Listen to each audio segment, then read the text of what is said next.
안녕하세요. 김태훈의 현명한 투자자 방송 시작하겠습니다. 오늘은 삼보모터스에 대해 좀 말씀드리겠는데요.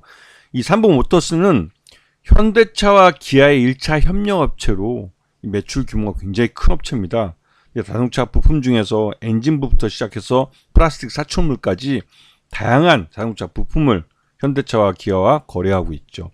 그 외에도 현대차와 기아의 거래에서 이 사용 품질이나 그러니까 제품 품질이나 이 신뢰도가 어느 정도 확보되면서 일본 자동차 업체하고들도 거래를 하고 있는 그런 업체이기도 합니다. 지금 보시게 되면 국내 삼보모터스 외에도 다양한 계열사들을 갖고 있고 그 계열사마다 자동차 부품에 특징이 있는 그런 부품들을 생산하고 있습니다. 대표적으로 삼보모터스는 엔진 변속기 쪽의 핵심 부품을 만들고 있어서 이 부분이 매출 의존도 굉장히 크긴 한데 문제는 전기차로에 전환되면서 이 삼보모터스가 주력으로 삼고 있는 이 엔진이 내연기관 엔진이 사라져 버린다는 것이죠. 즉 변속기도 필요 없게 된다는 소리입니다. 그래서 삼보모터스는 일찍부터 전기차로의 전환을 위한 전기차 부품을 계속 이제 연구 개발하면서 생산 준비를 하고 있습니다. 그 외 계열사들은 플라스틱 내장재나 금형 등을 개발하고 있고 이걸 제조해서 현대차와 기아에 납품을 하고 있기 때문에 이거는 전기차로 전환이 돼도 꾸준히 거래를 이어갈 수 있는 그런 부품이라고 할 수 있는 것이죠. 해외에 있는 계열사도 마찬가지입니다. 해외도 삼보모터스의 일주삼보 같은 회사 같은 경우는 엔진이나 연료 부품의 핵심 부품을 만들어서 이게 이제 주로 파이프 라인 같은 쪽인데요. 이런 것도 만들어 납품하고 있고, 프라코 체코에 있는 회사인데 이거는 현대차와 기아의 체코 공장에다 직접 납품을 하는 겁니다. 여기에 이제 플라스틱 내장재를 만들어서 납품하고 있고요. 그거 외에도 이 다른 해외 업체들하고도 거래를 꾸준히 늘려가면서 이 삼보모터스는 현대차와 기아의 매출 의존도가 약 85% 정도 되지만 그 외에 한 15% 정도가 해외 브랜드에서 나오고 있다는 점을 좀 기억해 주셔야 됩니다.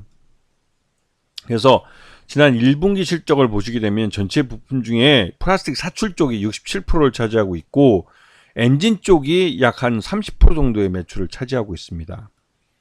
그리고 이 전체 매출액 중에 이 현대차와 기아에 대한 그 매출 의존도가 85% 정도 되기 때문에 이 부분이 이 삼보모터스 그룹의 주가의 발목을 잡고 있는 부분이고 주가 할인 요인이 되기도 합니다. 물론 현대차와 기아가 전 세계 3위까지 이 자동차 분야에서 이 성장을 했지만 현대차와 기아의 정책이 변환될 때마다 삼보모터스의 실적이 들쑥날쑥 해버리기 때문에 이 삼보모터스 자체가 현대와 그 기아의 매출 의존도가 높아진 것은 하나의 또 약점이 되기도 하는 것이죠. 그리고 최대 지분이 38.91%라 안정적인 지분을 갖고 있는 것으로 평가되고 있습니다. 그래서 지난번에 이 회사의 지금 현재로서는 주가의 발목을 잡고 있는 부분이 이 전환사채 부분인데 350억 물량의 이 전환사채 물량을 발행을 해놓은 게 지금 주식 전환되는 게 589만 주가 대기하고 있는 상황이죠.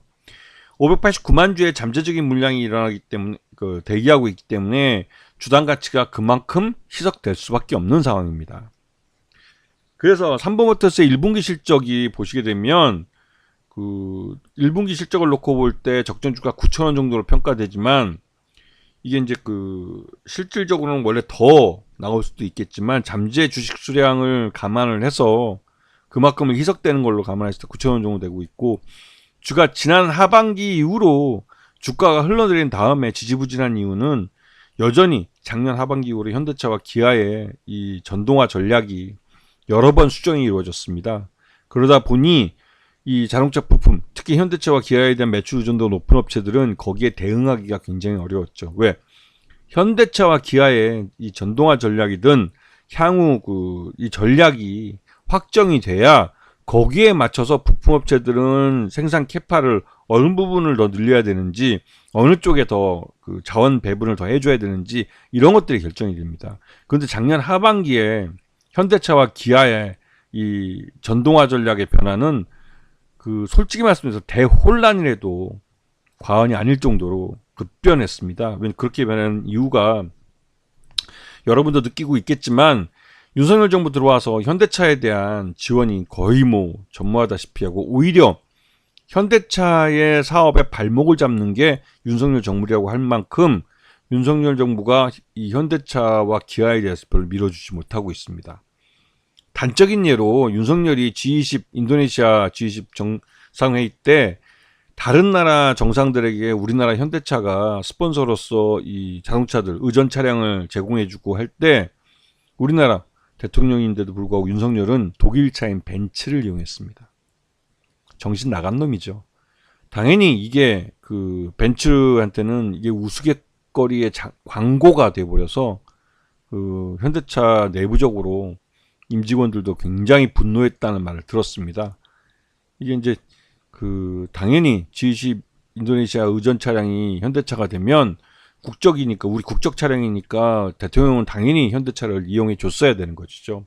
근데 거기서 벤츠를 타겠다고 해서 혼자 벤츠를 타버리니 이게 벤츠 다임러 벤츠로서는 아주 우스갯거리로 현대차를 만들 수 있는 아주 좋은 광고거리가 된 것이죠.